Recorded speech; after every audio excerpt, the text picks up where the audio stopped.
మంచి సువాసన వెదజల్లే గంధం వల్ల మనకి చాలా ఉపయోగాలున్నాయి. ఇందులో కొన్ని తెలుసుకుందాం. గంధాన్ని అరగదీసి కళ్ళ మీద రాసుకుంటే కళ్ళు ఎరుపులు, మంట తగ్గుతాయి. రోజ్ వాటర్లో గంధం కలిపి ముఖానికి రాసుకుంటే ముఖం మీద ర్యాష్ ఉంటే పోతుంది. పాలతో గంధాన్ని అరగదీసి ముఖానికి రాసుకుంటే ముఖం కాంతివంతంగా తయారవుతుంది. మంచి గంధం అరగదీసి రోజుకి 2 సార్లు లేదా 3 సార్లు ముఖానికి రాసుకుంటే మొటిమలు మాయమైపోతాయి.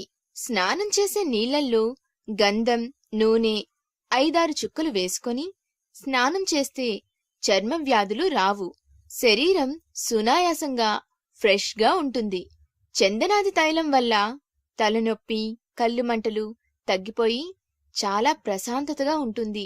వేడి చేసి పిల్లలకు కురుపులుగా వస్తే గంధం అరగదీసి రాస్తే కురుపులు తగ్గిపోతాయి. ఇలాంటి మంచి గంధం వల్ల మనకు చాలా ఉపయోగాలున్నాయి. ఇవన్నీ తప్పనిసరిగా పాటించండి.